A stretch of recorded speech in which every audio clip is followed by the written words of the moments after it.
This is not your typical orange chicken. Instead of marinating, battering, and frying, I use simple techniques to get the flavor and texture that I want with a recipe that you could make any day of the week. And using fresh oranges is the key to it all. Oh yeah, so fresh, so delicious. Now, texture is one of the critical parts of orange chicken that makes it so delicious. And I'm going to be accomplishing that with two different techniques. First, I'm going to toast up some pistachios. This only takes about a minute or two over medium heat. Then I roughly crush it up using my mortar and pestle. This is going to add a great crunch to the chicken, as well as add some great flavor. And feel free to use any nut that you have available. Next, I grab 3 oranges and I zest 2 of them. And don't skip this step, because when it comes to flavor, zest packs a punch. Then I collect the juice of 2.5 of those oranges. The last half I won't use until the end, so I save that one. I'm also going to need 1 tablespoon of butter, as well as about a tablespoon of honey. And the last thing to prep here is 3 cloves of crushed garlic. Then I grab it all and place it next to my stove. Then I grab myself some chicken. And I'm using thighs here, but you could also use chicken breast if you like. Just have to be careful not to overcook it. Now after patting it down dry, I just cut it into bite-sized cubes, and then I season it with some salt and some black pepper. Then it's time to get a large pan over the heat. Then I splash a little water in there to see if the water molecules dance. So that's how you know the pan is hot and ready to sear. Then I put a little oil in the pan. I'm using avocado oil here. Then I pour all the chicken into the pan and I spread it out evenly so all the chicken can make contact with the pan and get a good sear. Having a little crispy edge on the chicken really adds to the texture of it.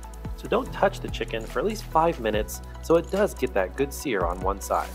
And once it has that, then you can mix it up and toss it around and make sure that it's cooking for at least another minute on the other side. At this point, you just need to make sure that the chicken is fully cooked. Then you're simply going to place the chicken off to the side and get your pan back on the heat, because now it's time to make the sauce.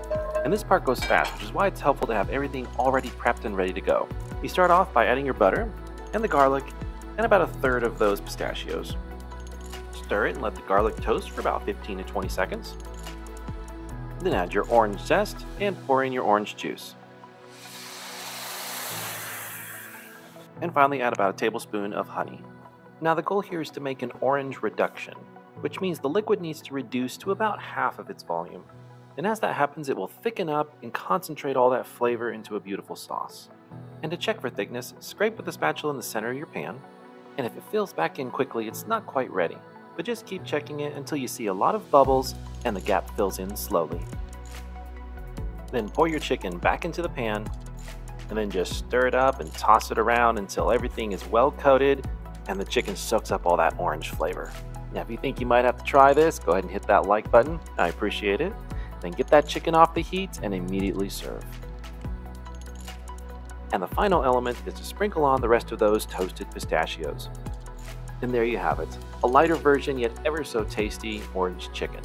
Now this will be delicious with some rice or pasta, but I'm serving it over a simple salad today. And I'm just squeezing some of that leftover orange that I saved as a dressing. And voila, orange pistachio chicken salad. We'll just give this a little taste. Oh yeah, so fresh, so delicious. It's like an orange explosion in your mouth, plus the delicious crunch of those toasted pistachios. This really is a winner. I'm going to save the rest of this for the kids' lunch tomorrow, but until next time, go cook something delicious for someone you love.